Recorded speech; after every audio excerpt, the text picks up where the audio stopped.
Kaya sa mga nanonood sa amin ng mga passenger, pag sumobra po kayo ng isa kahit bata na 5 years old, 3 years old, mag 6-seater na kayo kasi nakakapanghinayang yung pag-aantay nyo kasi hindi talaga kayo may sasakay.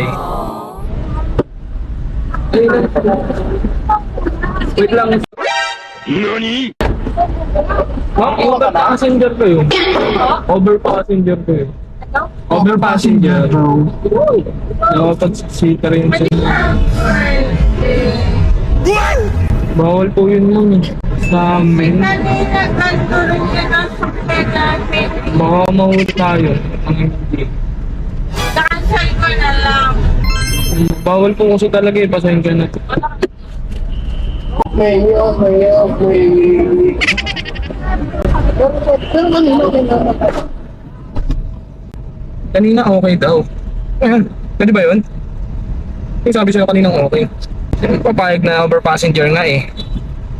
5 people, okay daw yung ano. Eh 4-seater lang yung nakabook. Bayad. Ba't magkano ba yung difference ng 6-seater tsaka ng 4-seater? Kung mag 6-seater kayo, konti lang naman difference, di ba? Hindi pa nasayang yung abala nyo sa isa't isa. Mga hindi rin naisip ng passenger yun eh. Sayang kasi di ba? Yung pinupunta namin, ginagawa nyo dapat, pinag-iisipan nyo mabuti kung ilan yung ibubuk nyo para hindi sayang yung punta ng driver. Hindi pwedeng sabihin, bakit yung iba pwede? Ang linaw-linaw naman eh, di ba? 4-seater, so 4 na tao lang yon plus yung driver, so 5. Sana maintindihan ng mga pasahero natin. Yung bata kasi, okay lang sana kung sanggol eh. Kung mga 7 years old na yan, mas malaking abala yon. Hindi lang naman kasi yon pag nahuli kasi di ba? Pag may nangyaring banggaan or wag natin sabihin na ano, na accident, di ba? Talo na naman yung driver. Tapos sasabihin na naman ng mga enforcer, ay, hindi valid reason yun sir. Sabihin mo naawa ka kaya sinakay mo na lang, di ba? Yung iba kasi ayaw magdagdag ng fare. Kasi lang yung 6-seater, kung 5 kayo, consider nyo na ng 6-seater para hindi abala sa inyo both side. Pag-aantay ng driver, tsaka pag-aantay ng passenger, di ba? Ganun lang. Napakasimple lang ng explain na yun.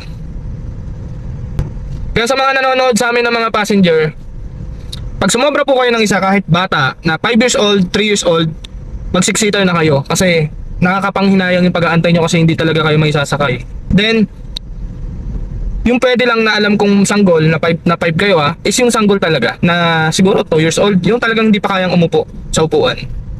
Yun yung tingin kong ano, pwede, no? Kaya yun, sa ating mga mahal na pasahero, sana maintindihan nyo kami mga driver. Mahirap kasi magkaroon ng problema tapos sa ending kasi yung driver din yung kawawa, no? Pag nating isipin na ano agad, masyadong advance na, ba yan? Masyado ka namang advance mag-isip, aksidente agad, hindi ganun. Kasi pag nagkaroon ng kunyari sagian or ano man, tapos nakita ng enforcer na sobra kayo, automatic yun, over passenger, talo ka na agad doon. So sayang naman, di ba? Bilang tayo na mga nagda-drive, ng mga ano, wag natin laging pagbigyan yung mga ganun. Kasi katulad kanina, sabi ni Sir, narinig nyo naman, bakit yung iba, bakit yung kanina pwede naman? Malaking usapin yan mga paps, kasi tayo ang ano dyan, madadali.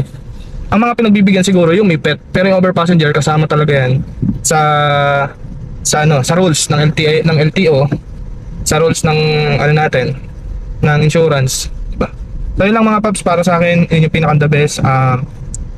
Huwag yung pagbibigyan kasi bukod sa masasanay mayayari tayo. Sabihin yung iba okay naman samantalang sa atin, isipin nila maarte tayo, no? So yun lang mga paps, ingatan lahat, RSA nga.